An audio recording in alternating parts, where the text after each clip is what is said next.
மத்தேயு சுவிசேஷம் 5ஆம் அதிகாரம் இயேசு கிறிஸ்துவினுடைய மலை பிரசங்கத்தினுடைய காரியங்களை நம்ம பார்த்து வருகிறோம்.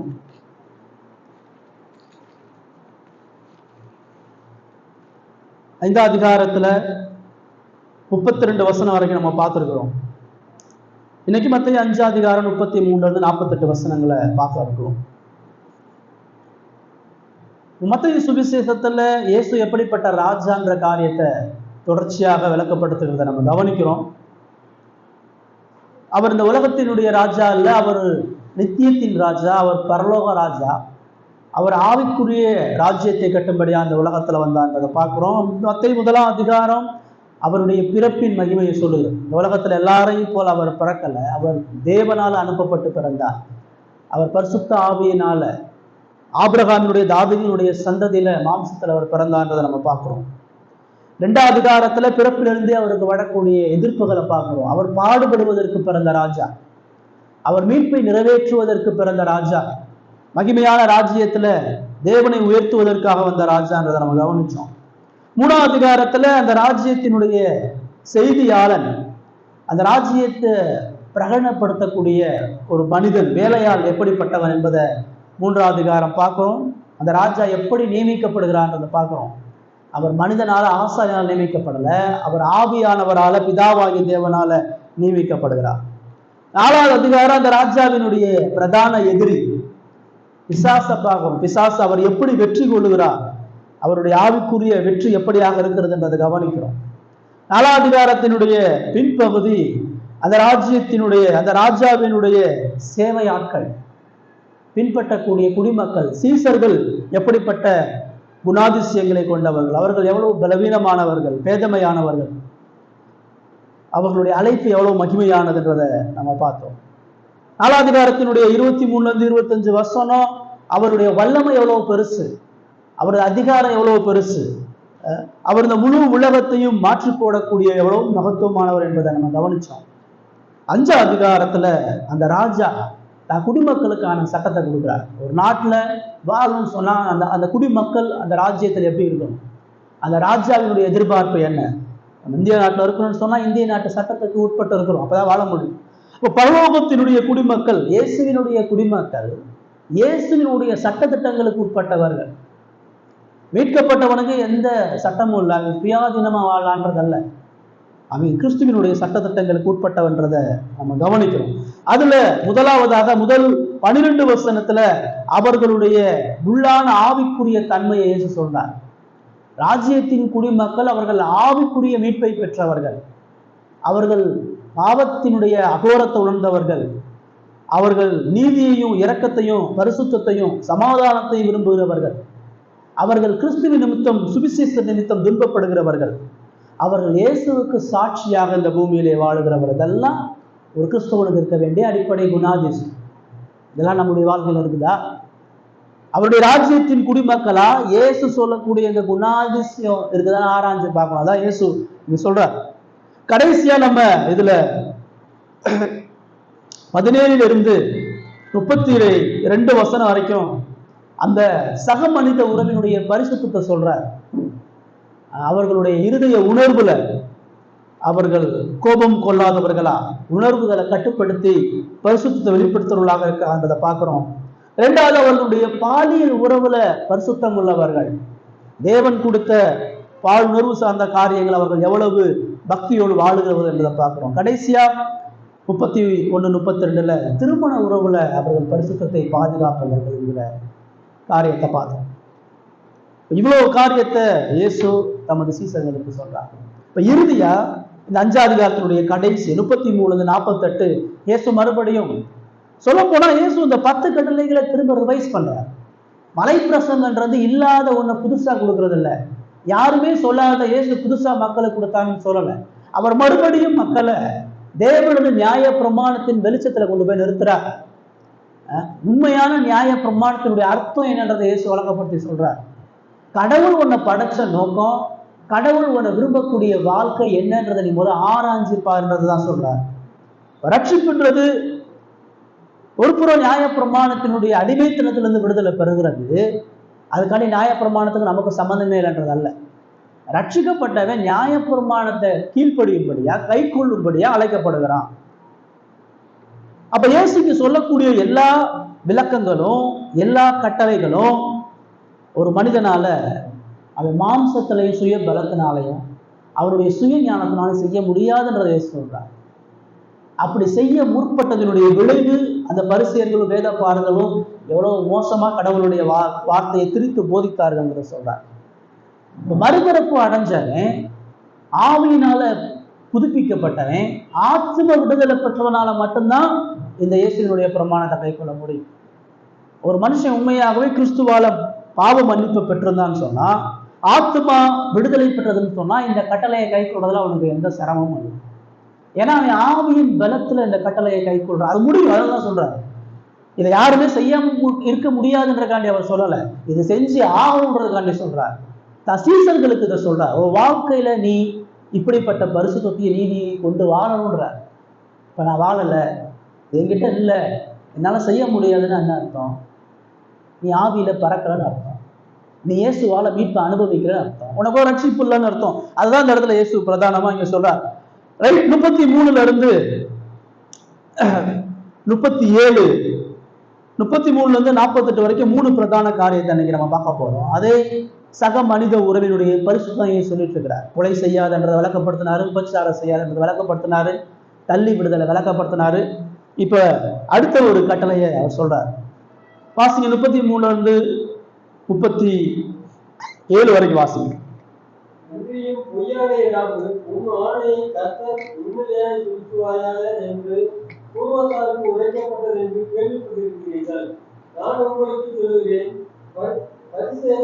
சத்தியம் என்ன வேண்டாம், வானத்தின் பேரிலும் சத்தியம் என்ன வேண்டாம், அது தேவனுடைய சிங்காசனம். பூமியின் பேரிலும் சத்தியம் பண்ண வேண்டாம், அது அவருடைய பாதபடி. எருசலேமின் பேரிலும் சத்தியம் பண்ண வேண்டாம், அது மகாராஜாவுடைய நகரம். உன் சிரசு பேரிலும் சத்தியம் பண்ண வேண்டாம், அதில் ஒரு மயிலையாவது வெண்மையாகவும் கருப்பாகவும் உன்னால் கூடாதே. உள்ளதை உள்ளதென்றும் இல்லாததை இல்லதென்றும் சொல்லுங்கள். இதற்கு மிஞ்சினது தீமையினால் உண்டாயிருக்கும். இப்ப இயேசு கொலையை சொன்னாரு, உபச்சாரத்தை சொன்னாரு. இந்த 33 இருந்து 37 வசனங்கள்ல பொய் சொல்லாதிருப்பாயான்ற கட்டளையுடைய சாராம்சம் தான் சொல்றாரு. அதாவது தேவ ராஜ்யத்துக்கு உட்பட்ட மனுஷன் அவன் இயேசுவால ரட்சிக்கப்பட்டவனா மீட்கப்பட்டவனா இருக்கும் பொழுது அவன் தனது வார்த்தையில உண்மையையும் பரிசுத்தையும் பாதுகாக்கிறவனா இருக்கணும். அவனுடைய வார்த்தையில பொய் இருக்கக்கூடாது. அவனுடைய வார்த்தையில பரிசுத்தமான உண்மைகள் காணப்பட வேண்டும் என்றதை இயேசு சொல்றார். பேசங்க அந்த வசனத்தை விளக்கப்படுத்தும் போது, பொய்யானையிடாமல் உன் ஆலைகளை கர்த்தருக்கு முன்னிலையாக செலுத்துவாங்க என்று பூர்வத்தாருக்கு உரைக்கப்பட்டது. இது எங்க பைபிள்ல சொல்லப்பட்டிருக்கிறது? பழைய ஏற்பாட்டுல லேவியராகமம் 19:12 வாசிங்க. லேவியராகமம் 19:12 யாராவது வாசிங்க.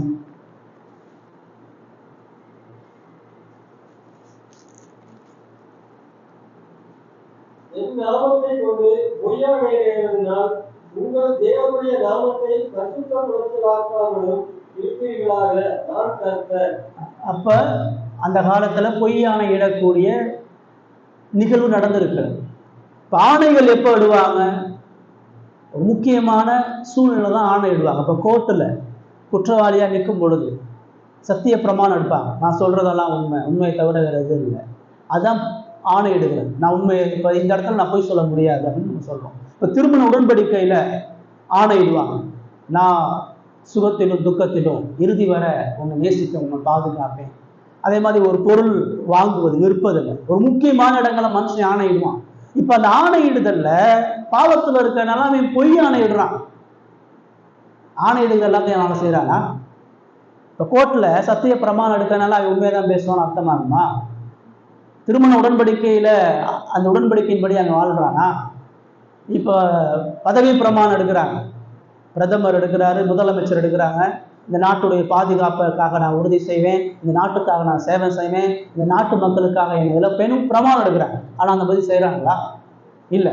இப்ப இயேசு பழைய ஏற்பாட்டு காலத்துல இஸ்ரவேல் மக்களுடைய அந்த காலத்திலேயுமே இந்த பொய் ஆணையிடுதல்ன்றது இருக்குது. உடன்படிக்கை செய்து ஆணையிடும் பொழுது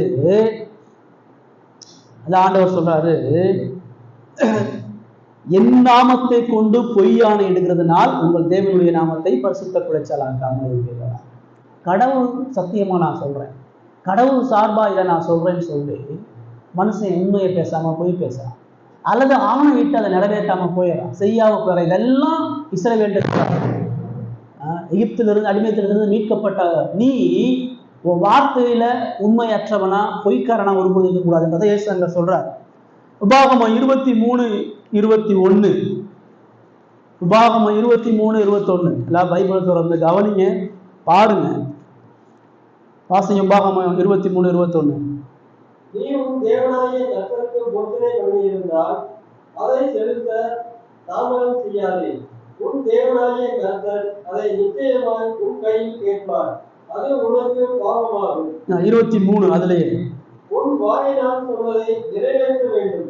உன் தேவனாகிய கர்த்தருக்கு உன் வாயினால் நீ பொருத்தனை பண்ணி சொன்ன உற்சாக பலியை செலுத்த கடவுளுக்கு முன்னாடி ஒரு பொருத்தனை, ஒரு வேண்டுதல், ஒரு காரியத்தை நீ சொன்னு சொன்னா அதை நீ செய்யணும்.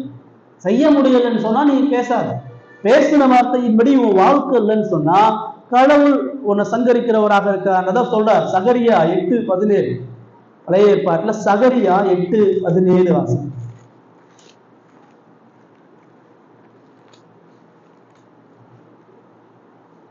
1098வது பக்கம்.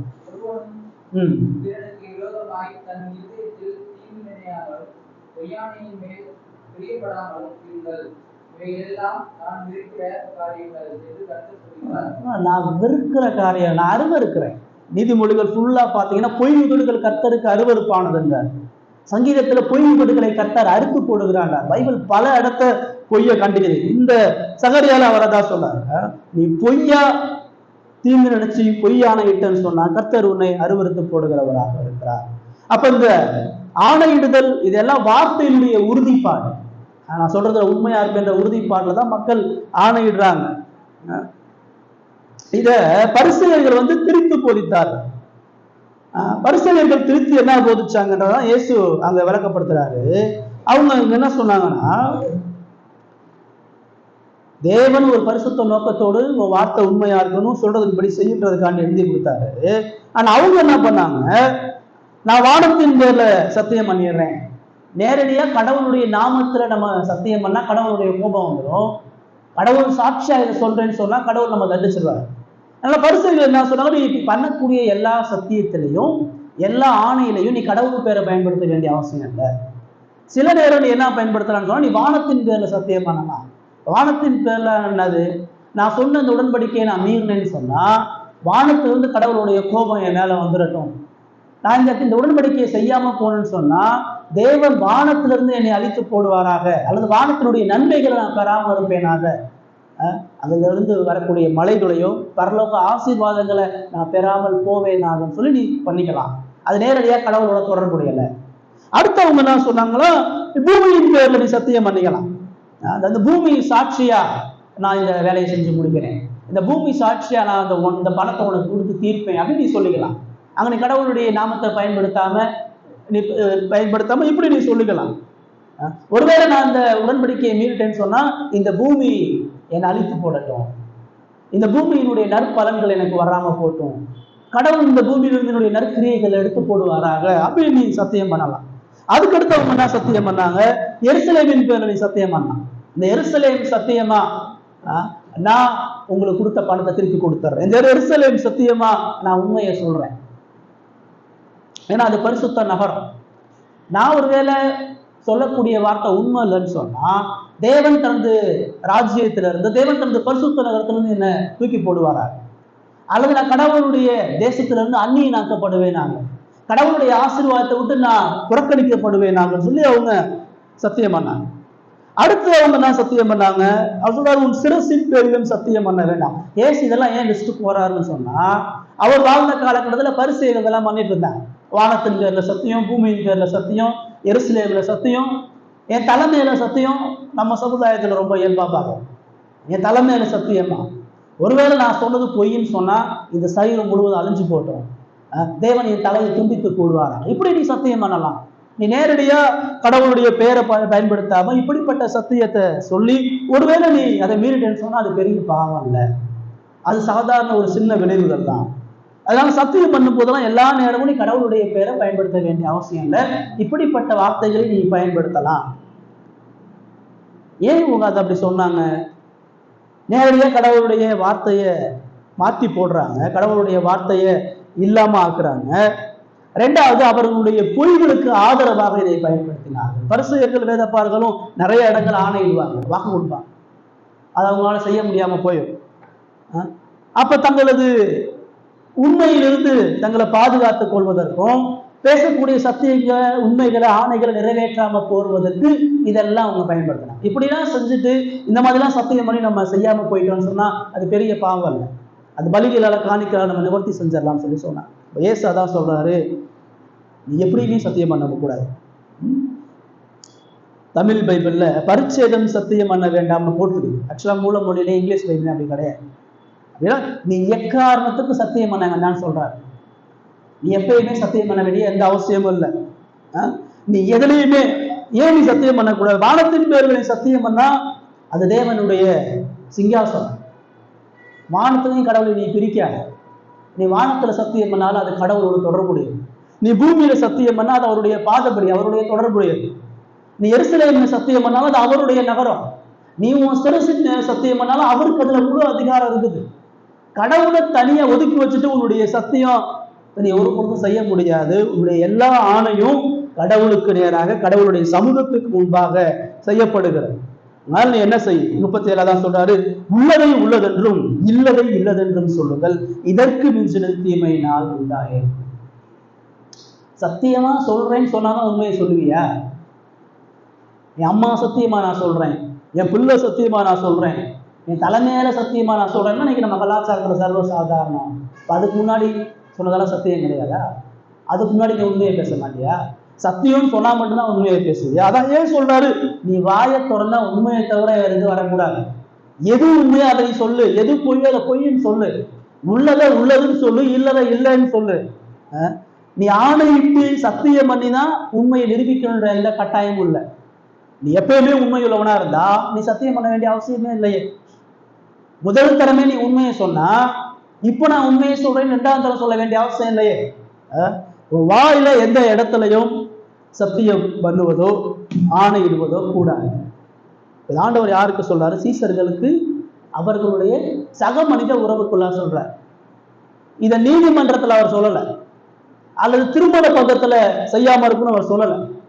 இப்ப கோர்ட்டுல ஒரு குற்ற விசாரணைக்கு நம்ம அழைச்சிட்டு போய் சத்தியம் பண்ண சொன்னா, ஆண்டவர் இங்க சத்தியம் பண்ணக்கூடாதுன்னு சொல்லிட்டாரு, நான் சத்தியம் பண்ண மாட்டேன்னு சொல்ல வேண்டிய அவசியம் இல்லை. அது கோர்ட்டு சட்டப்படி சிவில் லா பிரகாரம் அதை செய்யணும். அதான் நியாயப்பிரமாணத்துல மோசே எழுதி கொடுத்தாரு. நியாயப்பிரமாணத்துல உன் ஆணைகளை கர்த்தருக்கு முன்பாக செலுத்துவாயாகன்றது இஸ்ரவேலுடைய மூப்பர்கள் மத்தியில ஒரு தனி மனிதன் சொல்றது. ஆகான் திருந்ததுக்கு அப்புறம் ஆகான சாட்சியா கொண்டு வந்து நீ கடவுளுடைய பேர்ல சொல்லு, கடவுளுடைய நாமத்தில் என்ன பண்ணணும்னு சொல்லுன்ற ஒரு சாட்சியை அங்க சொல்றதை பார்க்கணும். இயேசு கிறிஸ்துவும் இந்த ஆணையிடுதலையும் சத்தியம் பண்ணதையும் நம்ம சுவிசேஷத்துல அவர் செஞ்சார். அவருடைய பாடுகள்ல மத்தேயு 26வது அதிகாரத்துல 63, 64 வாசம். மத்தேயு 26 அதிகாரத்துல 63, 64. அப்பொழுது பிரதான ஆசாரியன் அவரை நோக்கி, நீ தேவனுடைய குமாரனாகிய அதை எங்களுக்கு சொல்லும்படி ஜீவனுள்ள தேவன் பேரில் உன்னை ஆணையிட்டு கேட்கிறேன் என்றான்.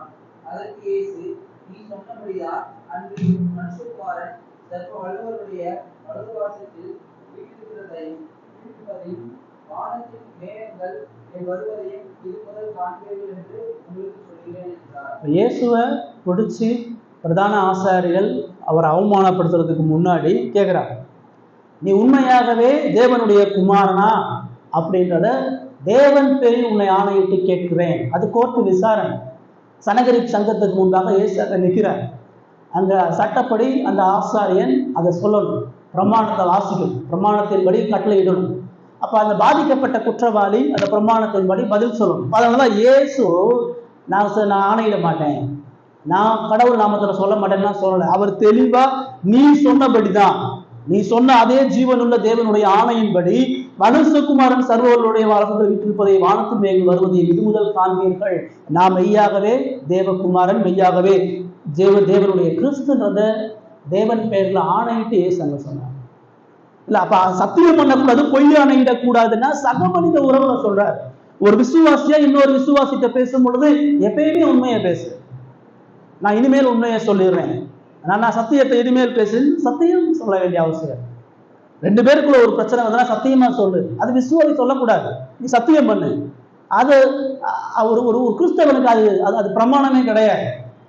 எந்த இடத்துலையுமே ஒரு விசுவாசியை சந்தேகப்படும் பொழுதோ கேள்வி கேட்கும் பொழுதோ, அவிசுவாசி கூட, உங்களுக்கும் அவிசுவாசிக்கும் பிரச்சனை இருந்தா கூட சத்தியம் பண்ணு, கடவுள் சத்தியமா சொல்லு, பிள்ளை சத்தியம், அதெல்லாம் சொல்லவே கூடாது. சரிங்களா? எப்பயுமே உண்மையை பேசணும், உண்மையை எல்லா இடத்துலையும் பேசணும். சத்தியம் சொல்றேன்னு சொல்லிட்டு சொல்றதுக்கு பேரு சத்தியம் கிடையாது. தேவன் அதை அருவருக்கு இயேசுதான் சொல்றாரு, பரிசேயர்கள் தான் பண்ணான். இப்ப சத்தியமா சொல்றேன்னு சொல்லிட்டு பொய் சொல்ல முடியாதா? சத்தியம் பண்றேன்னு சொல்லிட்டு பொய் சொல்ல முடியுமே. அப்ப சத்தியத்துக்கு அங்க என்ன வேல்யூ இருக்குது? ஒருத்தர் பொய் சொல்லி முடிவு பண்ணிட்டா நீ எங்க கொண்டு இருந்தாலும் அவன் பொய்யா தானே சொல்லுவான். சத்தியம் சொல்றேன்னு சொல்லிட்டு மட்டும் உண்மை வந்துருவான் வாயில இருந்து.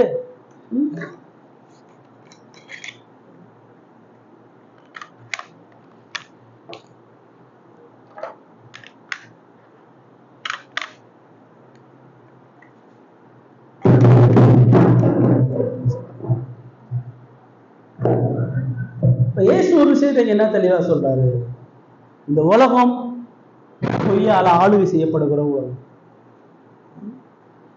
மனுஷன் காலில் இருந்து எழுந்து நைட்டு தூங்குற வரைக்கும் அவன் பொய் தான் பேசுவான், அவனால உண்மையை பேச முடியாது.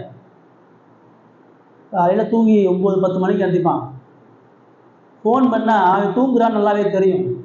என்ன தூங்கி இப்போதான் எழுந்திரிச்சுன்னு கேட்டா, இல்லை நான் அப்பயே எழுந்திரிச்சிட்டேன், குளிச்சுட்டு கிளம்பிட்டுன்னு சொல்லுவான். வேலைக்கு 10 மணிக்கு வேலைன்னா 10 மணிக்கு ஆஃபீஸ் போக மாட்டான், வீட்டில இருந்து 10 மணிக்கு கிளம்புவான்.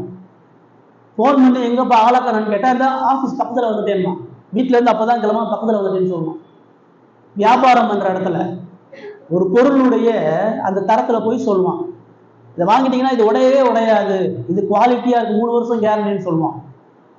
மனுஷ காலையில எது தெரிஞ்சு அவன் பண்ற வியாபாரத்துல இருந்து, அவனுடைய தொழில இருந்து, அவனுடைய செயல்ல இருந்து, சக மனிதனுடைய உறவுல இருந்து, வேலையில, வியாபாரத்துல, குடும்ப உறவுல,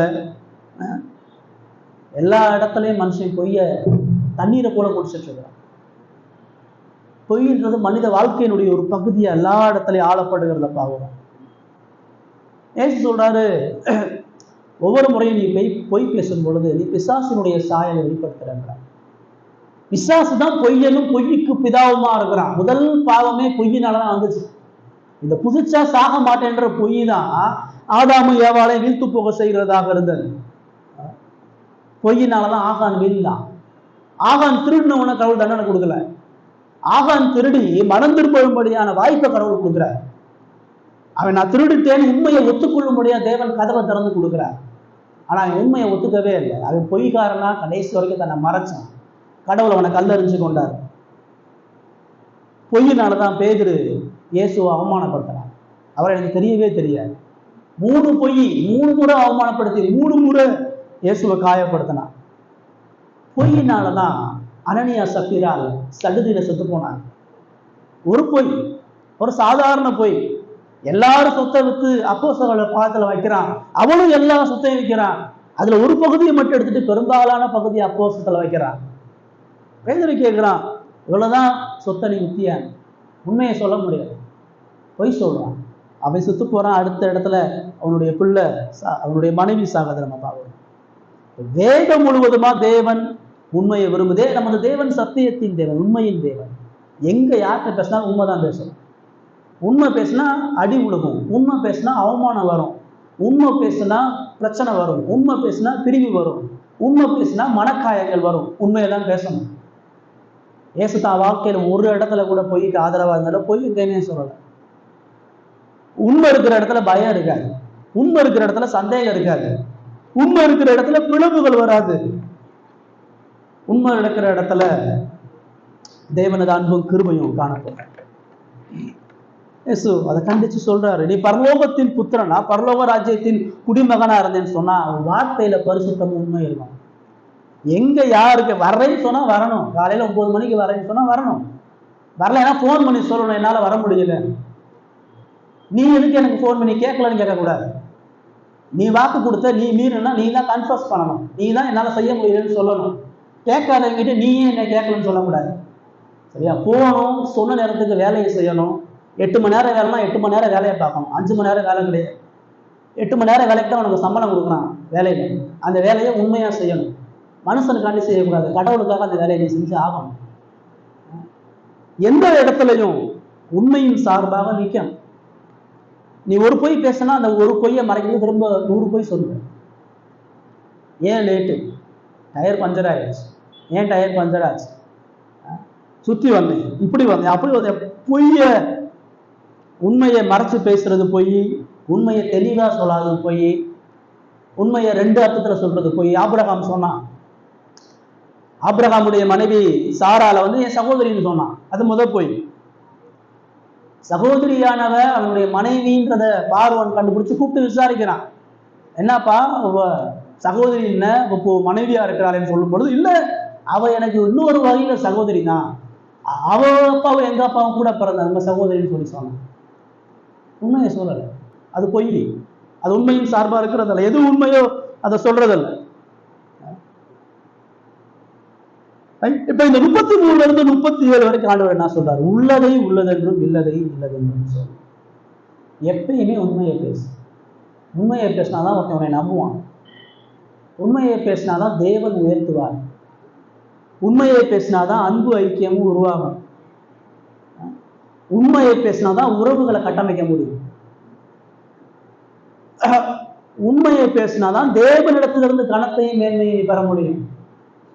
தானியேலு, யோசேப்பு, சாத்ராக், மேஷாக் எல்லாரும் பாடுகள் உண்மையை பேசினான். பிரச்சனைகளை வழிகளை உண்மைக்காக நின்றுதான். உண்மையை பேசுறவனை தேவன் ஆசீர்வதிக்கிறார், உயர்த்துகிறார், கனப்படுத்துகிறார். விசுவாசியா எல்லா இடத்துலையும் உண்மையை பேசுறதுக்கு தான் நம்ம அழைக்கிறோம். பொய் தற்கால விடுதலை கொடுக்கும். பொய் தற்காலமா பிரச்சனையை நீக்கி போடும், ஆனா நித்திய அழிவை கொண்டு வரும். நித்திய அழிவை கொண்டு வரும்.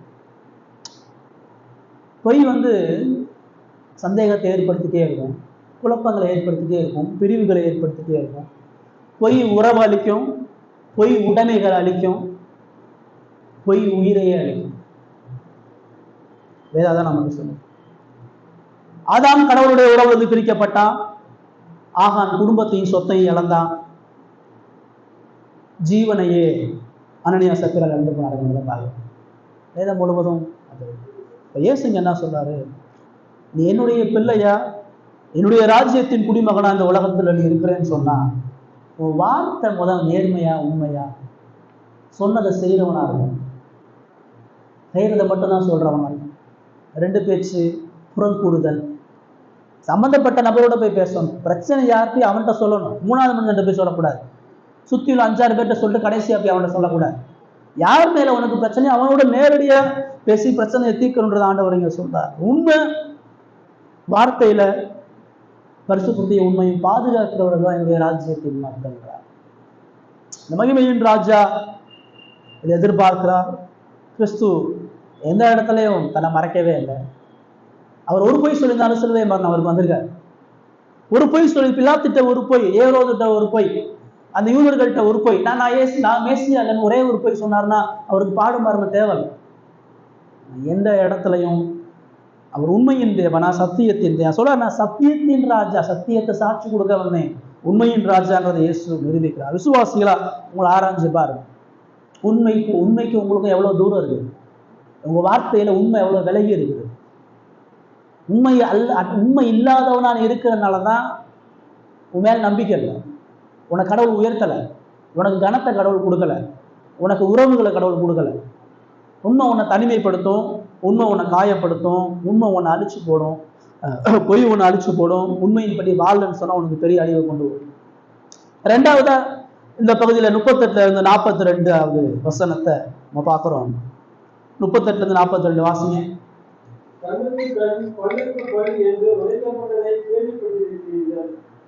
நான் உங்களுக்கு சொல்கிறேன், தீமையோடு எதிர்த்து நிற்க வேண்டாம்.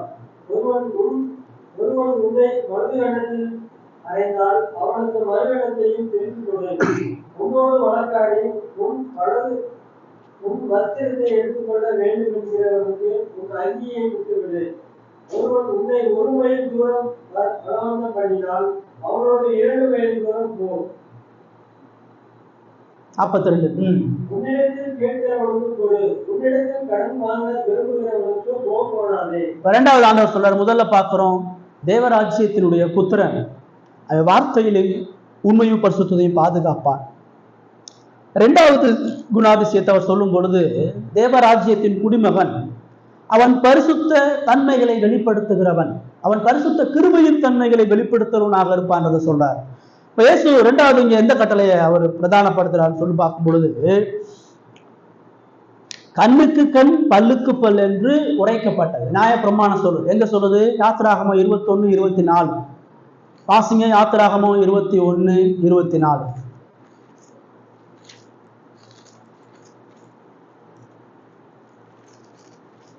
கண்ணுக்கு கண், பல்லுக்கு பல், கைக்கு கை, காலுக்கு கால்.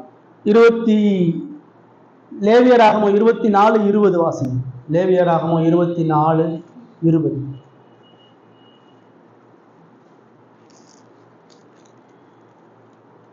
ஒருவருக்கு நொறுக்குதல், கண்ணுக்கு கண், பல்லுக்கு பல். அவன் ஒரு மனிதனை குணப்படுத்தினதே போல அவனை குணப்படுத்த வேண்டும். இன்னும் கடவுள் நியாயப்பிரமாணத்தில் இப்படி ஒரு கட்டளை சொல்றாரு. ஒருத்தன் இன்னொருத்தனுடைய கண்ணை பிடுங்கிட்டான்னு சொன்னா அந்த பிடுக்கப்பட்டவனுடைய கண்ணையும் பிடுங்கிருந்தார். ஒருத்தன் இன்னொருத்தனை அடிச்சு அவன் பல்லெல்லாம் கொட்டிருச்சுன்னு சொன்னா அடிச்சவனுடைய பல்லை அடிச்சு கொட்டுன்றார். ஒருத்தன் இன்னொருத்தனுடைய கையை வெட்டிட்டானா அவனுடைய கையை வெட்டுன்றார். ஏன்னா கொடூரமான கட்டளையா இல்லையா? இங்க மன்னிப்பு இல்லையே, இங்க அன்பு இல்லையே, இங்க இரக்கம் இல்லையே நம்ம நினைக்கலாம். நியாயப்பிரமாணம் முழுமையா அன்பு தான். பழைய ஏற்பாட்டில் ஒரு அர்த்தம், புதிய ஏற்பாட்டில் ஒரு அர்த்தம் இல்லை. பழைய ஏற்பாட்டில் அந்த கட்டளை இருந்தது, புதிய ஏற்பாட்டில் அந்த கட்டளை இல்லை. அப்படி இல்லை. முதல் அந்த கட்டளையுடைய நோக்கம் யாருக்கு கொடுக்கப்பட்டது? இது சக மனிதனுக்கு கொடுக்கப்படலை. இது இஸ்ரவேலை நியாயம் விசாரிக்கிற மூப்பர்களுக்கு கொடுக்கப்பட்ட கட்டளை. இது தலைவர்களுக்கு கொடுக்கப்பட்ட கட்டளை. கோர்ட்டு விசாரணையில் விசாரிக்கப்படும் பொழுது ஒரு நீதிபதி நீதியை பாதுகாக்கும்படியாக கொடுக்கப்பட்ட கட்டளை. கண்ணுக்கு கண் பல்லுக்கு பல் என்பது மோசே இஸ்ரவேல் மக்களை நியாயம் விசாரிக்கும் பொழுது கொடுக்கப்பட்ட கட்டளை. 2 குடிமக்களுக்கு 2 மனிதனுக்கு பிரச்சனை வந்து ஒருத்தன் இன்னொருத்தனுடைய கையை வெட்டிட்டான் அல்லது கண்ணை காயப்படுத்திட்டான்னு சொன்னா அவனை நியாயம் விசாரிக்கும் பொழுது அந்த பாதிக்கப்பட்டவனுக்கு ஆதரவா, அந்த கண்ணை இழுந்து போனவனுக்கு ஆதரவையும் நம்பிக்கையையும் காட்டும்படியாக, பாதிக்கப்பட்டவனுக்கு கருணையை காட்டும்படியாக, பாதிக்கப்பட்டவனுக்கு நீதி ஆதரவு கிடைக்கும்படியாக அந்த தப்பு செஞ்சவனுக்கு அந்த தண்டனையை கொடு. இவனுக்கு தெரியணும் அந்த வலியினுடைய அளவு என்ன, இவனுக்கு தெரியணும் அவனுடைய காயமோ துக்கமோ எவ்வளவு பிரச்சனை உனக்கு தெரியணும். அதனால நியாயாசனத்துல நியாயாதிபதிகள் அதை செயல்படுத்தும்படியாக தேவன் அங்க செய்தார். இது அன்பினுடைய இன்னொரு ஒரு வழிமுறை. இது அன்பின் கட்டளைகளை இன்னொன்னு ஒரு பிரதானமான ஒரு கட்டளை. இது கொடுங்கோலா இரக்கமற்ற கட்டளையா கொடுக்கப்படலை, இரக்கத்தை வெளிப்படுத்தும்படியாக கொடுக்கப்பட்ட ஒரு கட்டளை. சொல்றாரு கண்ணுக்கு கண்ணுன்னு சொன்னார், கண்ணுக்கு கைன்னு சொல்லலை, காலுக்கு தலைன்னு சொல்லலை. அவன் கண்ணை வெட்டிட்டானா அவனை 2 கண்ணையும் வெட்டுன்னு சொல்லலை, அவன் ஒரு கையை வெட்டிட்டானா அவன் தலையை வெட்டுன்னு சொல்லலை. பாவத்தை கட்டுப்படுத்தும்படியாக கொடுக்கப்பட்ட கட்டளை. அவன் என்ன தவறு செஞ்சானோ அந்த தவறுக்கான நீதியை நீ சரியா செய். பாதிக்கப்பட்டவனுக்கு இரக்கத்தை கொடு, தப்பு செஞ்சவனுக்கு சரியான நீதி. அவன் இனிமேல் இந்த பாவத்தை செய்யக்கூடாது. அவனுக்கு ஒரு கண்ணை இழந்ததுக்கு அப்புறம் இனிமேல் இன்னொருத்தனுக்கு அந்த மாதிரியான பாவத்தை செய்யாத மாதிரி பாவத்தை சமுதாயமாக கட்டுப்படுத்தவும் பாதிக்கப்பட்டவனுக்கு இரக்கத்தை அன்பையும் காட்டும்படியாக தேவன் செய்தார். இப்ப கண்ணுக்கு கண் பல்லுக்கு பல் என்பது பழி வாங்குதலை. என்னை அடிச்சுட்டா நான் போய் திரும்ப அடிக்கிறது, என்னைய நொறுக்கிட்டான் நான் போய் அவனை திரும்ப நொறுக்கிறது, என்னை தவறா பேசிட்டான் நான் அவனை தவற, அது இல்லை இந்த கட்டளையுடைய நோக்கம். இயேசுதான் மத்தேயுல திரும்ப அதை விளக்கப்படுத்துறாரு. கண்ணுக்கு கண் பல்லுக்கு பல் என்று உரைக்கப்பட்டதை கேள்விப்பட்டிருப்பீர்கள், நான் உங்களுக்கு சொல்லுவேன். யூதர்கள் அந்த பரிசேயர்கள் பரிசேயர்கள் இந்த கட்டளையை பிடிச்சிட்டு இஷ்டத்துக்கு எல்லாருக்கும் அந்த கட்டளையை வழங்கிட்டாங்க. அடிச்சவனுக்கு திரும்ப அடியை கொடுத்துரு, கொலை செஞ்சவனுக்கு திரும்ப கொலையை கொடுத்துரு, திருடவனுக்கு நீத்து பொருளை திருடு, இப்படி அந்த சட்டத்தை எல்லாம் மீறி அன்பற்ற தனமா இந்த கட்டளையை அவங்க கொண்டு வந்துட்டாங்க. அவங்களுடைய பாரம்பரியத்தினால சடங்குனாலையும் இந்த கட்டளையினுடைய அடிப்படை நோக்கத்தை அவங்க மறந்து கொடூரத்தன்மைகளை கொண்டு வந்தாங்க. ஏசுதான் இங்க சொல்றாரு, நீ பதிலுக்கு பதில் செய்யாது, இந்த கட்டளை பழி வாங்குதல் கொடுக்கப்பட்டதல்ல. ஏன்னா பழைய ஏற்பாட்டுல சொல்றாரு, பழி வாங்குதல் எனக்குரியது என்றார், நான் தான் பழி வாங்குவேன் என்றார். அப்ப நீ அடிபடும் பொழுது, காயப்படும் பொழுது பழி வாங்காது. அதான் அவர் அங்க என்ன சொல்றாரு, தீமையோட எதிர்த்து நிற்காத. ஒருத்தவனுக்கு தீமை செஞ்சான்னு சொன்னா அவனை எதிர்த்து சண்டை போடாதுன்னு அதுக்கு அர்த்தம். அவன் உனக்கு செஞ்ச மாதிரியே நீ உனக்கு பதில் செய்யாதன்னு அர்த்தம். வாலண்டியரா போய் அடி வாங்கன்னு அர்த்தம் கிடையாது. நீயா போய் தவறான இடத்துல போய் மூக்க நுழைச்சுக்கிட்டு அங்க போய் காயப்பட்டுட்டுருன்னு அவர் அங்க சொல்லல. அது கவனமா ஞானமா அங்க சொல்றாரு. ஒருவனுமை வலது பக்கத்தில் அறைந்தால் அவனுக்கு மறு கண்ணத்தையும் திருப்பி கொடு. என்ன அர்த்தம்? இப்ப வீட்டுல ஒரு அடி பலார்னு வாங்கிட்டீங்க, இந்த கண்ணத்தை அடி அப்படின்னு கொடுக்குறது சொல்லலாது. ஒருத்தன் அவனை அடிச்சிட்டானா இன்னொரு 2வது அடி வந்து அடிச்சுட்டு போ அப்படின்னு அவர் சொல்லலை. ஞானமற்றவனா புத்தியினா இருக்க சொல்லலை. அடி கொடுத்தா அடியை வாங்கிட்டு அங்கேயே கடன் சொல்லலை. இந்த கட்டளையுடைய அர்த்தம் என்ன, எதை இங்க இயேசு முன்னிறுத்துகிறார்? அவர் சொல்றாரு, உன்னை ஒருவன் வலது கன்னத்தில் அறைந்தான். எப்பயுமே ஒருத்தன் அறையும் பொழுது வலது கன்னத்தில் அறைய முடியாது, இடது கன்னத்துல தான் அறைய முடியும். வலது கையை பயன்படுத்தி இடது கன்னத்துல தான் அறைய முடியும். இப்போ வலது கன்னத்தில் அரைஞ்சானா இடது கையை பயன்படுத்தி அரைஞ்சான்னு அர்த்தம் கிடையாது.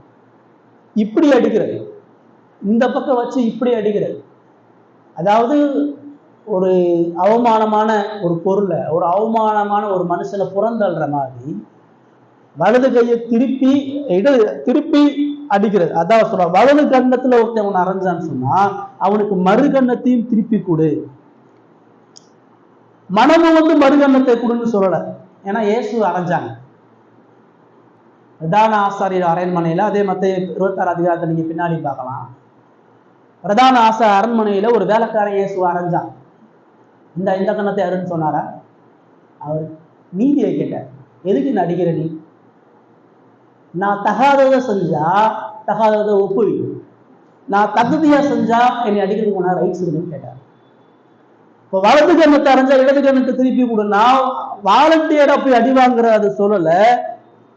தீமையோடு எதிர்த்து நிற்காம, தீமை நம்மை அவமானப்படுத்தும் பொழுது அந்த அவமானத்தை பொறுத்து கொள்ளும்படியாக சொல்கிறது. நீ வார்த்தையில உண்மை உள்ளவனா, நீ உணர்வுல உண்மை உள்ளவனா, நீ தேவனுக்கு உண்மையிலவனா இந்த உலகத்துல வாழும் பொழுது உனக்கு அவமானம் வரும். பழிக்கு பழி வாங்குதல் வராதபடி தீமையானவர்கள் உன்னை நெருக்கி, தீமையானவன் உன்னை பிடிச்சி வலுக்கட்டாயமா உன்னை கொடுமை செய்ய விரும்பினான்னு சொன்னா அவனை பதில திருப்பி அடிக்காது. தீமைக்கு நீ இடம் கொடு. மனமும் வந்து உன்னை வலுக்கட்டாயமா உன்னை அவமானப்படுத்துறவனை, தீமையான காரியங்களை செய்பவனுக்கு உன்னை இணங்கி பொறுத்துக்கன்னு சொல்லி சொல்ற.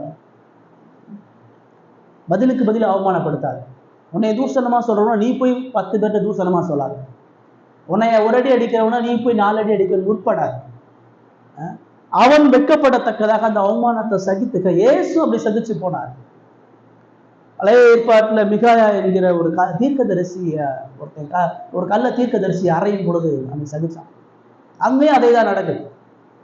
ராஜாக்களை படிக்கும் பொழுது இந்த கள்ள தீர்க்கதரிசி ஒருத்தன் பலார்னு அரைஞ்சவொன்னு அவன் மிகாயா சொல்றான், நான் இஸ்ரவேல் போர்ல போய் நீ திரும்பி வந்துட்டேன்னு சொன்னா கடவுள் என்கிட்ட பேசுறதுல தெரிஞ்சுக்க, நீ போய் திரும்ப வரலன்னு சொன்னா கடவுளை நீதியா சங்கரிப்பான்ற நீதியான்னு சொல்றான். தீமையோடு எதிர்த்து நிற்காத என்பது தீமைக்கு சமரசம் பண்றதல்ல, அடிச்சவங்கிட்ட போய் கை குலுக்குறதல்ல. அடித்தவனுடைய பாவத்தையும் சொல்லணும், தமக்கு தீமை செஞ்சவனுடைய தீமையை சொல்லணும், அந்த தீமையினுடைய விளைவுகளை சொல்லணும். அதே வேளையில தீமைக்கு பதில் செய்யக்கூடாது. கடவுள் செயல்படும்படியாக, கடவுள் இடைபடும்படியாக நாம் நம்மை ஒப்புவிக்கின்றதாங்க சொல்றார். திரும்ப 40 அவர் என்ன சொல்ற, உன்னோடு வழக்காடி உன் வஸ்திரத்தை எடுத்துக்கொள்ள வேண்டும் என்கிறவனுக்கு உன் அங்கியை விட்டு விடு. இதை நான் இங்க சொல்ல வரேன். வீட்டுல இருக்கிறோம், ஒரு திருடைய உள்ள வரான், வீட்டுல இருக்கக்கூடிய பணத்தெல்லாம் கொள்ளையடிச்சிடறான். அப்ப என்ன சொல்றது? இந்த மீதியா இருக்கிற பாத்திரத்தை எடுத்துட்டு போன்னு சொல்றதா? அல்லது ஒரு ட்ரெஸ்ஸை ஒருத்தன் நீ வடந்து போயிட்டு இருக்கீங்க, ஒருத்தர் சட்டையை பிடிச்சி இழுத்துட்டான், இந்த பேண்ட்டை எடுத்துட்டு போன்னு காட்டி கொடுக்காதா? வஸ்திரத்தை தெளிவாக விளக்கப்படுத்தணும். இது என்ன சொல்ல வராது? ஒருத்தன் வஸ்திரத்தை எடுத்துட்டான்னு சொன்னா அவன்கிட்ட அங்கேயே விட்டு கூடுன்னா என்னத்தை இங்க பயன்படுத்துற? அந்த வசனத்துக்கு அவங்க உன்னோடு வழக்காடு என்பது முக்கியமான ஒரு வார்த்தை. வழக்காடுதுன்னா எங்க வழக்காடுவான்? கோர்ட்ல தான் வழக்காடுவான்.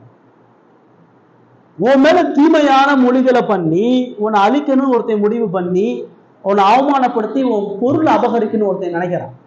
உன் உடைமைகளை திருடி போகணும்னு ஒருத்தன் நினைக்கிறான். அப்படி அவன் நினைக்கும் பொழுது நீ நியாயமா எங்க போற? உனக்கு பாதிப்பு வரும்பொழுது நீ கோர்ட்டுக்கு போற. உனக்கு ஒரு அநியாயம் நடக்குது, உன் பணத்தை திருடிட்டான், உன் பணத்தை ஏமாத்திட்டான், உன்னை கொள்ளையடிச்சிட்டான். அப்ப நீ அமைதியாருன்னு சொல்லல, நீ கோர்ட்டுக்கு போ, நீதியா இதனுடைய சட்டத்திட்டங்களுக்கு போ, நியாயஸ்தானத்தை கொண்டு போ, இந்த பிரச்சனையை கொண்டு போ. அப்படி நீ கோர்ட்ல வழக்காடும் பொழுது அந்த தீமை செஞ்சவன் அவன் பொய்யான குற்றச்சாட்டு கொண்டு வந்து, பொய்யான ஆதாரங்களை கொண்டு வந்து உன் ஆடைய குடுங்குற மாதிரி, உன் சொத்துக்களை, உடைமைகளை, உன் பணத்தை அவன் கொள்ளையடிச்சிட்டான் அப்படின்னு சொன்னா பதிலுக்கு நீ அவனை கொள்ளையடிக்காது. உன் பொருளை திருடினவனை நீ திருடிடாது. அவன் மேல நாளத்தனையா இன்னும் ஒரு 10 கேஸை போட்டு, பொய் கேஸை போட்டு, அவன் உன்னை பொய்யா குற்றச்சாட்டி உன் உடமையை பறிச்சது போல நீ ஒரு 100 பேரை திரட்டிட்டு போய் அவன் மேல பொய்யா குற்றம் சாட்டி அவன்கிட்ட இருக்கிறதெல்லாம் பறிக்கணும்னு முற்படாத. உன்னை வழக்காடி உன்னை ஒண்ணு இல்லாமாக்கி உன் உடைமைகளை எடுத்து போறவனிடத்துல அந்த கொடூரமான தன்மைக்கு நீயும் கொடூரனாக இல்லாம, அந்த பறித்து கொள்பவனுக்கு கூட சேர்ந்து வழக்காடாம உன்னை முற்றிலும் இழந்து விடுன்றார். பதிலுக்கு அவனோட வழக்காட, உன்னை அபகரிச்சு போற இடத்துல நீ அமைதியா கவனமா நடந்து. இயேசு நடந்துச்சு. இது யூதர்கள் எப்பயுமே ஒரு 2 ஆடைகள் உடுத்துவாங்க. உள்ள ஒரு காமன் ட்ரெஸ் இருக்கும், அது மேல வெளியே ஒரு கோட்டு மாதிரி இருக்கும். அதான் அங்க சொல்றாரு, வஸ்திரன்றது உள்ள போற ஆடை, அங்கின்றது வெளியே போற கோட்டு மாதிரி. உள்ள இருக்கிற ஆடையை அவன் பலவந்தமா பிடிச்சி உன்னை பறிக்கும் பொழுது அந்த அங்கேயே விட்டுரு, அங்கேயே வச்சு நீ ஒன்றும் பண்ண போற, அங்கேயே அவன்கிட்டே கொடுத்துரு. அவனுடைய தவறை உணர்த்தும்படியா, அவன் தன்னுடைய மனசாட்சியில குற்றம் அடையும்படியா, அவனுடைய அநியாயத்தை அவன் உணரும்படியான வழிவகைகளை ஏற்படுத்தி கொடுத்தார். இயேசுவ ரோம போர் சேவகர்கள் இதெல்லாம் சிலுவையோடு ஒப்பிட்டு பார்க்கணும். அவருடைய ஆடைகளை உருவி அவருடைய வஸ்திரத்தின் மேல சீட்டு போட்டாங்க.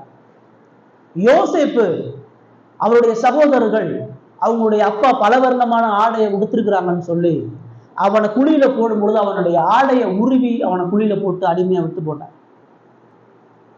மறுபடியும் அந்த சகோதரர்கள் அவருடைய கைக்கு வரும் பொழுது, என் ஆடையை கழுத்து என்னை நீ நிர்வாணப்படுத்தின, நீங்க எல்லாருடைய ஆடையை அவுத்துறான்னு சொல்லணும். ஆனா அவனுக்கு அந்த வாய்ப்பு இருந்துச்சு. அவங்க எல்லாரும் திருடங்க எத்தனை சொல்லி நிரூபிக்கப்பட்டாங்க. அவங்க எல்லாரையும் சிறைச்சாலையில போட்டிருக்கலாம். என் ஆடையை உருண மாதிரி உன் ஆடையெல்லாம் உருவிடான்னு சொல்லியிருக்கலாம். ஆனா பதிலுக்கு பதில் செய்ய அவன் தீமையோடு எதிர்த்து நிக்கல. அவன் அவர்களுடைய தீமைக்கும் பறித்து கொண்டு போன நிலைகளுக்கும் கடவுளிடத்துல நீதியை ஒப்பு கொடுத்தான். கடவுளுக்காக என் அவமானத்துக்கும் இந்த பறிப்புக்கு விட்டு கொடுக்குற தேவ நீதி செய்வான்றதை அவன் ஒப்பு கொடுத்தான். இயேசு சிலுவையில ஆடைகளை வழியிடும்படியாக பறிகொடுத்தார்ன்றதை நம்ம கவனிக்கிறோம். ரைட். 3வது அந்த பகுதியில் அவர் சொல்றாரு, உன்னை ஒரு மைல் தூரம் பலபந்தம் பண்ணினால் அவனோட 2 மைல் தூரம் போகும். இதனுடைய பின்னணி தெரியணும்.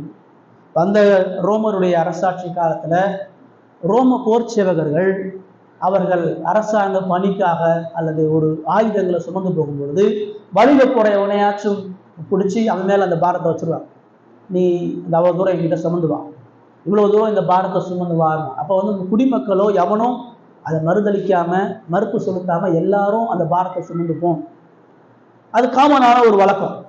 ஆனா அந்த ரோம சட்டப்படி ஒரு மனிதன் மேல் நீ பாரத்தை சுமத்தி 1 மைல் வரைக்கும் தான் அவனை கொண்டு போகும். அவன் தான் அவனால தாங்க முடியும், அதுக்கு மேல அவனால தாங்க முடியாது. அதிகமான பாரத்தை மேல வைக்க, அதான் சட்டம்.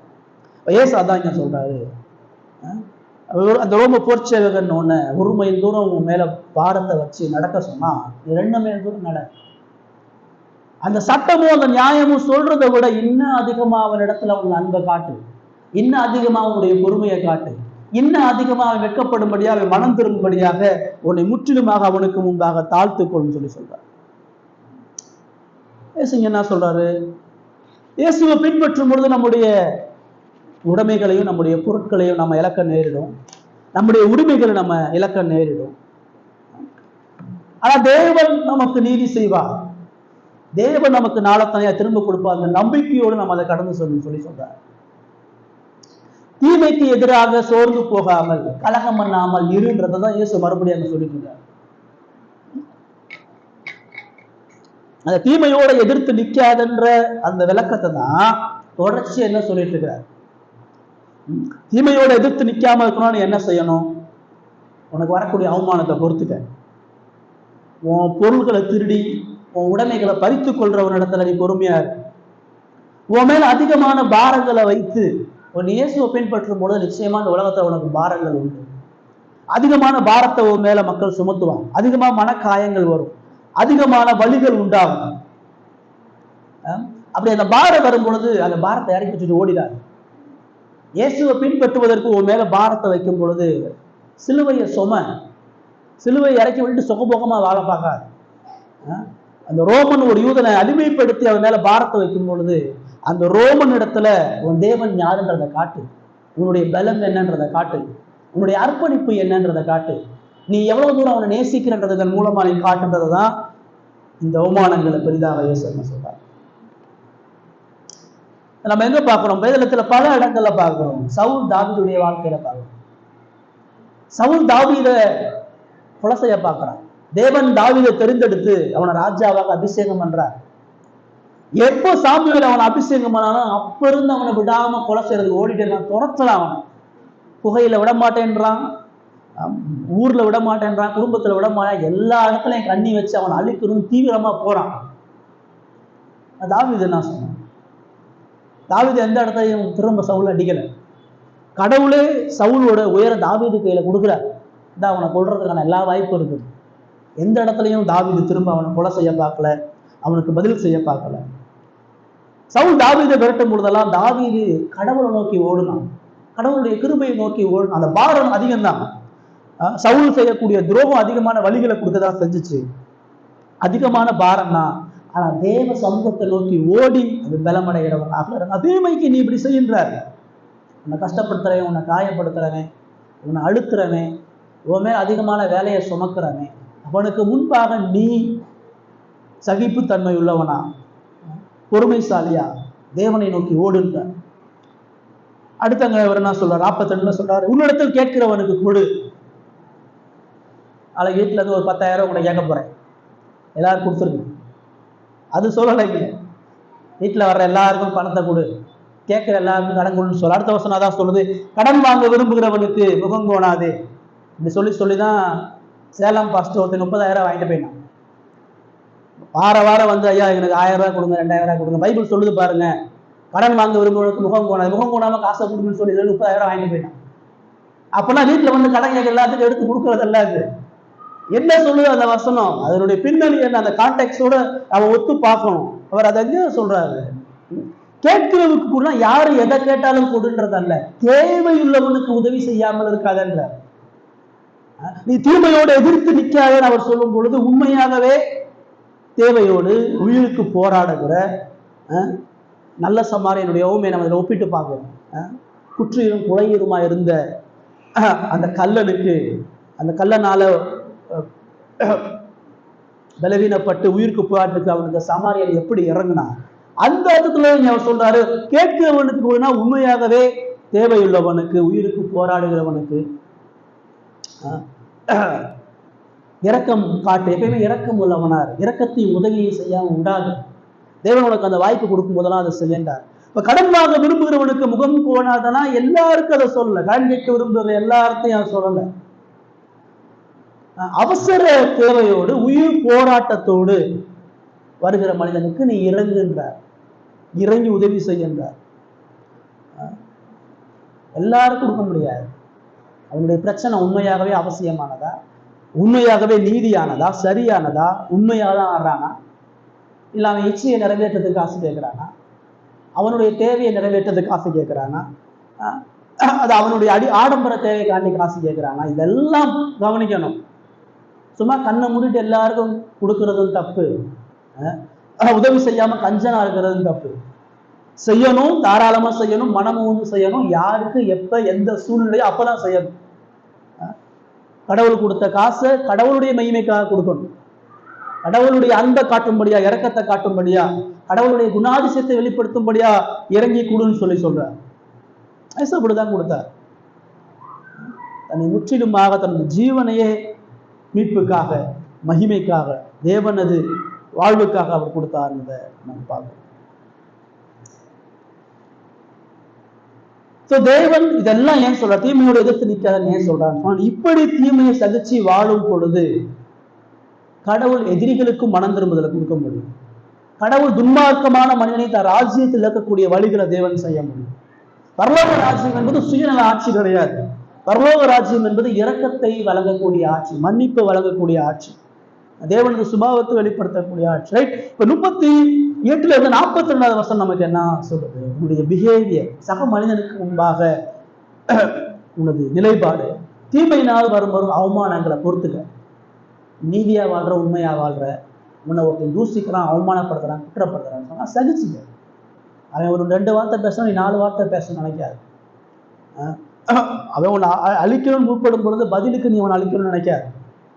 இயேசுவினுடைய சிலுவை நிமித்தம் எதையும் இழப்பதற்கு தயாராரு. உன்னை ஏமாத்துவான், உன்னை பறிச்சுட்டு போவான், வலுக்கட்டாயமா உன்னை துன்பப்படுத்துவான், வலுக்கட்டாயமா உன்னை ஒன்றும் இல்லாம ஆக்க பார்க்குவான். பதிலுக்கு பதில் செய்யாது. அவனுக்கு சட்டத்தையும் நீதியையும் காட்டும்படியா செய்யாது. இழந்து போகும். நீதியை எச்சரித்து இழந்து போகும். கிறிஸ்துவின் நிமித்தமாக வரக்கூடிய பாரங்களை வழிகளையும் சுமக்க கற்றுக்கொள்ளும். உண்மைக்கு வரக்கூடிய எதிர்ப்பு, உண்மைக்கு வரக்கூடிய வழி, நீதியோடு, தேவ பயத்தோடு, அன்போடு, கிருபையோடு நீ வாழும் பொழுது வரக்கூடிய எல்லா பாரத்தையும் சுமந்து எப்பொழுதும் மனதுருக்கம் உள்ளவனா, இறக்கம் உள்ளவன் நடந்து இருதயத்தை விசாலமாக்க, உண்மையான தேவையுள்ளவனை சந்தி, தேவையுள்ளவனை மீட்டு அவனுக்கு இதை காண்பின்னு சொல்லி சொன்னார். இதுதான் இயேசு சிலுவையின் மரண பரியந்தம் நிலைநிறுத்தினார். அவருடைய சிலுவை தான் நமக்கு சொல்லுது. தீமையை பொறுத்துக்கிட்டாரு, உங்களை என்னை மீட்பதற்கு உயிரை எனக்கு தயாரா இருந்தாரு, எல்லா வழிகளையும் பாரங்களையும் சுமந்தாரு, எப்பொழுதும் இரக்கமுள்ளவனா இருந்தார். எதிரிகளுக்கு, துரோகிகளுக்கு எல்லா இடத்துலையும் இரக்க குணத்தை காட்டினார். பரலோக ராஜ்யத்தின் குடிமகன் என்பவன் பதிலுக்கு பதில் செய்வதல்ல.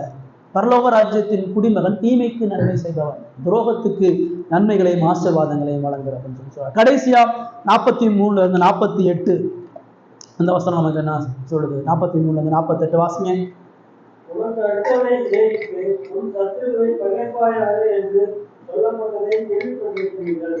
நான் உங்களுக்கு சொல்லுகிறேன், உங்கள் சத்துருக்களை சிநேகியுங்கள், உங்களை சபிக்கிறவர்களை ஆசீர்வதியுங்கள், உங்களை பயக்கிறவர்களுக்கு நன்மை செய்யுங்கள், உங்களை நிந்திக்கிறவர்களுக்காகவும் உங்களை துன்பப்படுத்துகிறவர்களுக்காகவும் ஜெபம் பண்ணுங்கள். இப்படி செய்வதனால் நீங்கள் பரலோகத்தில் இருக்கிற உங்கள் பிதாவுக்கு புத்திரராய் இருப்பீர்கள். அவர் தீயோர் மேலும் நல்லோர் மேலும் தமது சூரியனை உதிக்க பண்ணி இறுதியுள்ளவர்கள் மேலும் அநீதியுள்ளவர்கள் மேலும் மழையை பெய்ய பண்ணுகிறார். உங்களை சிநேகிக்கிறவர்களே நீங்கள் சிநேகித்தீர்களானால் உங்களுக்கு பலன் என்ன? ஆயக்காரரும் அப்படியே செய்வார்கள் அல்லவா? உங்கள் சகோதரரை மாத்திரம் ஆற்றுவீர்களானால் நீங்கள் விசேஷித்து செய்கிறது என்ன? ஆயக்காரரும் அப்படி செய்கிறார்கள் அல்லவா? ஆகையால் பரலோகத்தில் இருக்கிற உங்களுக்கு இதான் பூர்ண சற்பூர்ணாய் இருக்கிறது போல நீங்களும் பூர்ண சற்பூர்ணாய் இருக்க கடவீர்கள். இப்ப இந்த 3ஆவதா கடைசியா அந்த 5ஆம் அதிகாரத்திலே சொல்றாரு. முதல்ல சொல்றாரு, உன் வார்த்தையில பரிசுத்தம் பாதுகாக்கப்படணுன்றாரு, உன்னுடைய தன்மையில கிருபையும் பரிசுத்தமும் பாதுகாக்கப்படணுன்றாரு. கடைசியாக நீ கிறிஸ்துவினுடைய அன்பை வெளிப்படுத்துறவனாக, உன்னுடைய அன்பு பரிசுத்தமா இருக்கும், உன் அன்பு போலியில்லாதா இருக்கும், உன் அன்பு கிறிஸ்துவினுடைய அன்பை பிரதிபலிக்கிறதாக இருக்கணும். அதாவது சொல்றாரு, உனக்கு அடுத்தவனை சிநேகித்து உன் சத்துருவை பகைப்பாயாக என்று சொல்லப்பட்டதை கேள்விப்பட்டிருக்கிறீர்கள். எங்க இருக்கு பைபிள்ல? இந்த வசனம் பைபிள்லயே இல்லை, இது பழைய ஏற்பாட்டுல எங்கேயுமே இல்லை. சரிங்களா? ஆனா இந்த வசனத்தினுடைய பாதி இருக்குது. லேவியராகமம் 19:17 வாசி. லேவியராகமம் 19:17.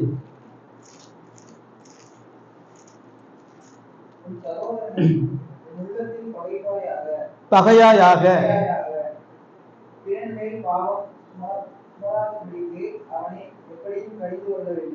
சொல்றாரு, ஒரு சகோதரனை உள்ளத்துல பகையாக அவனை நேசித்தார். அதுல 18ஆவது வசனம் வாசிங்க. அப்படியே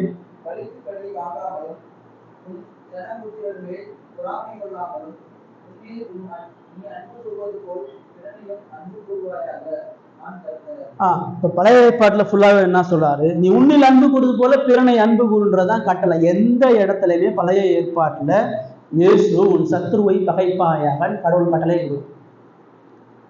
ஒரு இடத்துல கூட உன் சத்துருவ பகைன்ற வார்த்தை பழைய ஏற்பாட்டுல எங்கேயுமே. அப்ப இயேசு எப்படிங்க சொல்றார்? உங்க சத்துருக்களை சிநேகியுங்கள், உனக்கு அடுத்தவனை சிநேகித்து உன் சத்துருவை பகைப்பாயாக அப்படின்னு பரிசேயர்கள் விளக்கப்படுத்தினாங்க. உன் அயலான நேசி, உன் பெருன நேசின்ற கட்டளையில இவங்க உன்னை எக்ஸ்ட்ரா சேர்த்து நீ உன் சகோதரனை எப்படி நேசிக்க முடியும்னா உன் சத்துருவை பகைக்கிறதன் மூலமா. வெளியே உள்ள உன் சத்துருவை பகைச்சு உள்ள உன்னை நேசி, உள்ள உள்ளவனை நீ அன்பு கூறும் பொழுது வெளியே உள்ள இடத்துல நீ பகைமையை ஏற்படுத்த முடியும், உன் எதிரி உன்னை மேற்கொள்ள முடியாது என்ற ஒரு விளக்கத்தை கொடுத்தாங்க. ஏசு அதை தவறா அவங்கள கண்டிச்சு அது தப்புன்றதை இங்க சொல்றார். பைபிள்ல எந்த இடத்துலையும் அது இல்லை. உன்னிடத்தில் கேட்கிறவன் உனக்கு அடுத்தவனை சிநேகித்தனா அது என்னன்றதை அங்க சொல்றார். எப்படி பிறனை அன்பு கூறுகின்றதான் இயேசு அங்க சொல்றார். தேவனுடைய அன்பை நியாயப்பிரமாணம் என்ன சொல்லுதுன்னா, கடவுளுடைய அன்பு இஸ்ரவேலுக்கு மாத்திரம் இல்லை, நீ புறஜாதிகளுக்கு வழங்கலாம். இதுதான் நியாயப்பிரமாணம். நியாயப்பிரமாணன்றது உங்களுக்குள்ள நீங்களே நேசிங்கன்னு கொடுக்கப்படலை. கடவுளுடைய அன்புனா என்னன்றத இஸ்ரவேல் மக்கள் புறஜாதிகளுக்கு காட்டணும். அந்நியரையும் பரதேசியையும் புறஜாதிகளையும் ராஜ்யத்தில் ஈர்க்கிறதுக்கு தான் தேவன் உன்னிடத்தில் அன்பு கூறுவது போல பிறனை அன்பு கூறுவாயாக என்றார். யாத்திராகமம் 23:4 வாசிங்க. யாத்திராகமம் 23:4.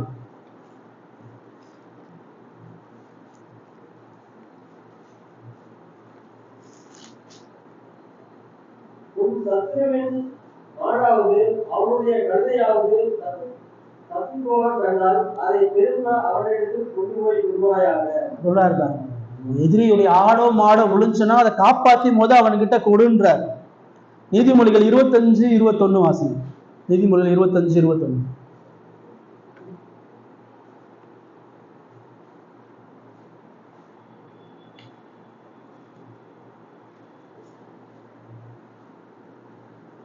அடுத்த வாசிங்க. நீதிமொழிகள் 25:21.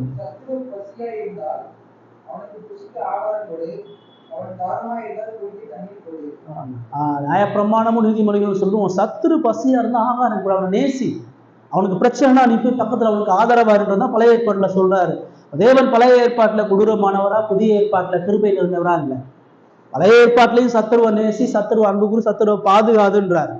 சத்துருவை பகைன்னு எங்கேயுமே சொல்லல. இது அந்த யூதர்கள் அதை சேர்த்துக்கிட்டாங்க. யூதர்கள் மற்ற தேசங்களை வெறுப்புவதற்காக தேர்ந்தெடுக்கப்படலை, மற்ற தேசங்களை அன்பு கூறுவதற்காக தான் தேர்ந்தெடுக்கப்பட்டார்கள்.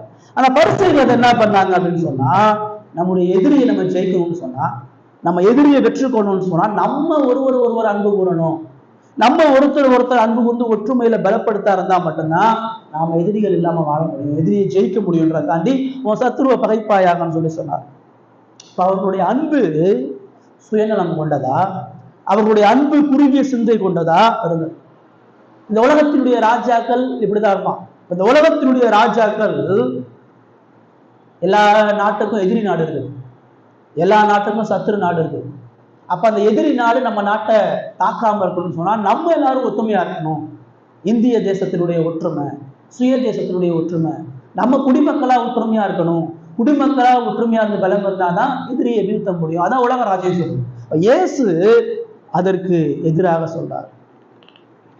இயேசு என்ன சொல்றார்? சத்துருக்களை சிநேகிங்கன்னு சொல்லி சொல்றார். உங்க சத்துருக்களை சிநேகிங்க. இதுதான் நியாயப்பிரமாணத்துடைய முழு நோக்கமே. நியாயப்பிரமாணம் என்ன சொல்றது? நீ சத்துரு, நீ கடவுளுக்கு எதிரி, நீ கடவுளுக்கு எதிராக பாவம் செஞ்சு துரோகியா இருக்கிற, கடவுள் உன்னை அன்பு கூர்ந்திருக்கிறா, அதை நீ மற்றவனுக்கு காட்டு.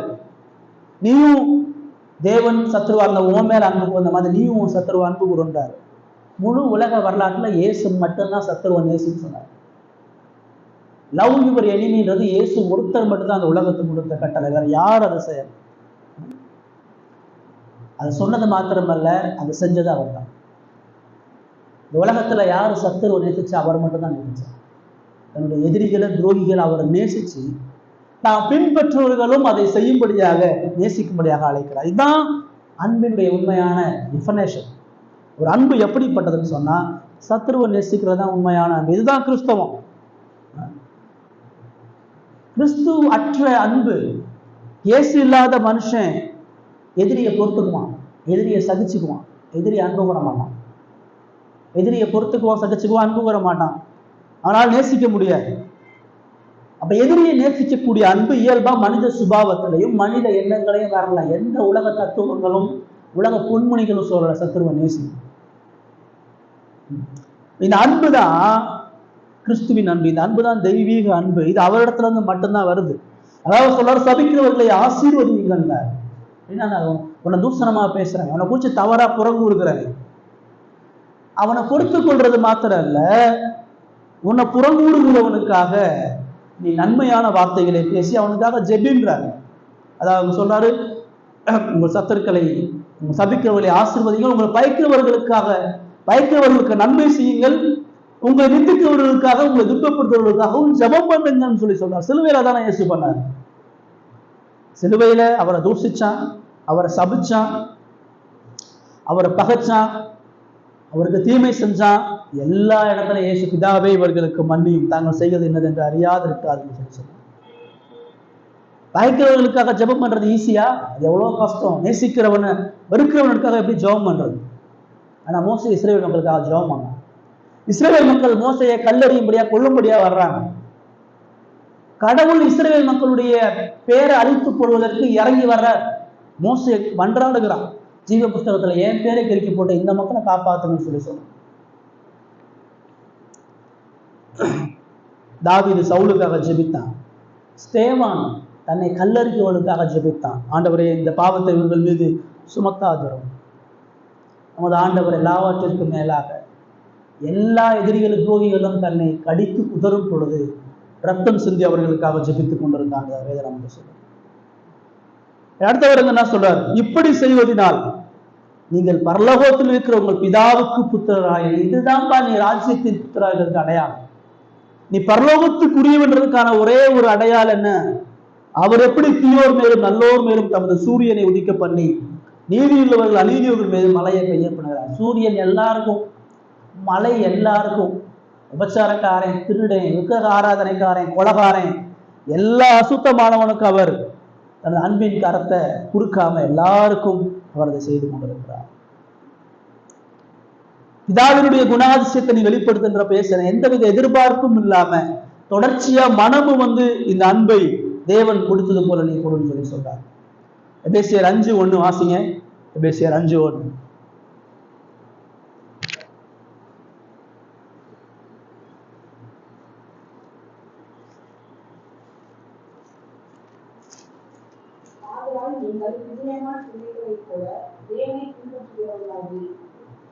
கடவுளை பின்பற்றுவோலாகி 1 பேதுரு 3:9.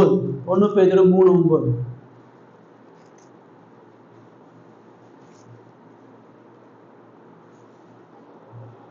தீமைக்கு தீமையும் உதாசனத்திற்கு உதாசனத்தையும் சரிக்கட்டாமல் அதற்கு பதிலாக நீங்கள் ஆசீர்வாதத்தை தேர்ந்தெடுத்துக் கொள்ளும்படி அழைக்கப்பட்டிருக்கிறீர்கள் என்று அறிந்து ஆசீர்வதிங்கள்.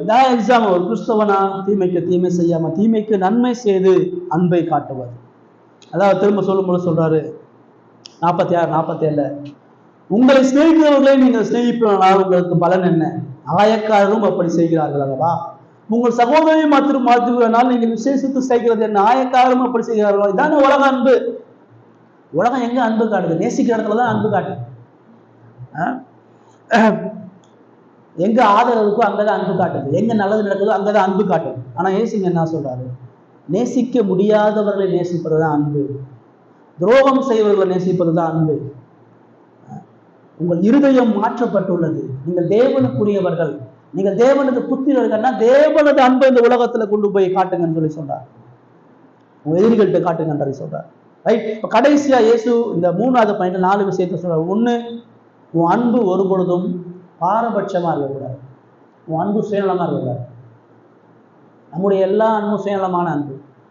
நமக்கு பாசிட்டிவா தான் நேசிப்போம், நம்ம நினைக்கிற மாதிரி தான் அன்பு போடுவோம்.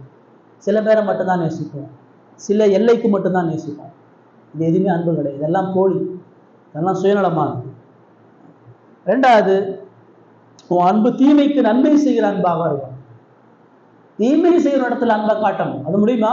அது முடியுதா? ஒரு கிறிஸ்தவனுக்கு சத்துருன்னு ஒருத்தனுக்கு கூடாது, எதிரின்னு ஒருத்தனுமே இருக்கக்கூடாது. அதுதான் கிறிஸ்தவ அன்பு சொல்லி சொல்றார். 3வது, உன்னுடைய அன்பு ஜீவனை இழக்கிற அன்பாக இருக்கணும். பிதாவினுடைய அன்பு என்னது? குமாரனை இழக்கிறதா. குமாரனுடைய அன்பு என்ன? ஜீவனை இழக்கிறதா. ஆவியானவருடைய அன்பு என்ன? நம்மை அவருக்காக தம்மை இழக்கிறது தான். நம்ம எதை இழக்கிறோம்? இயேசுக்காக. 4வது, என் அன்பு கிறிஸ்துவை பிரதிபலிக்கக்கூடிய அன்பா, கிறிஸ்துவுக்கு மகிமையை செலுத்தக்கூடிய அன்பாக இருக்கணும் தான் இந்த 5ஆம் அதிகாரத்தினுடைய கடைசியிலேயே சொல்லி முடிக்கிறார்.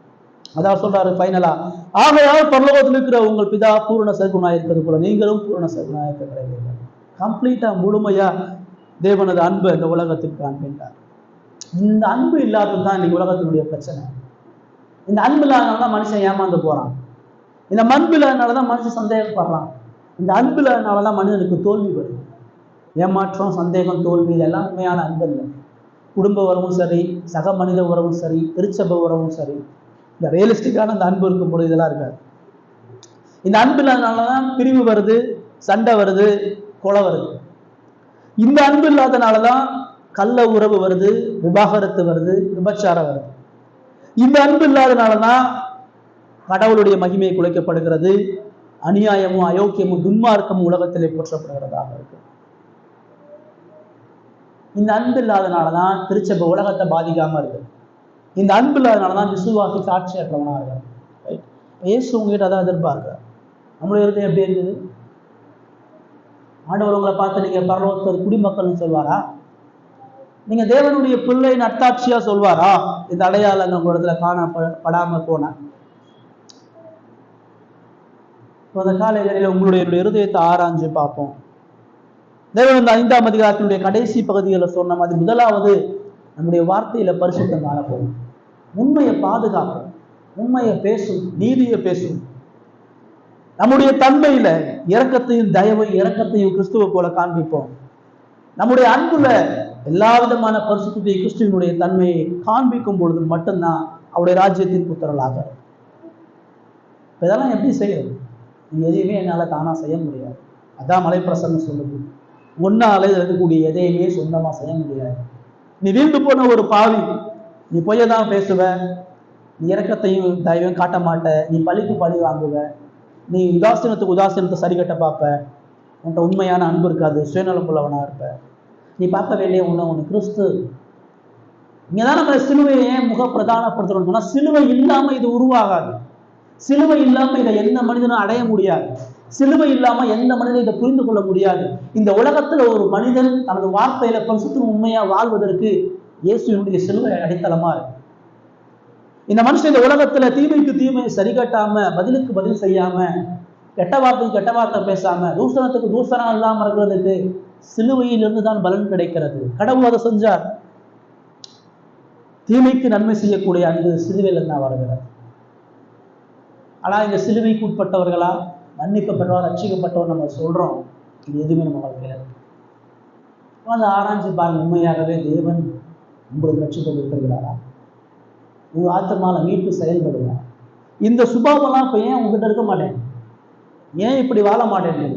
ஏன் இப்படி செயல்பட மாட்டேன்?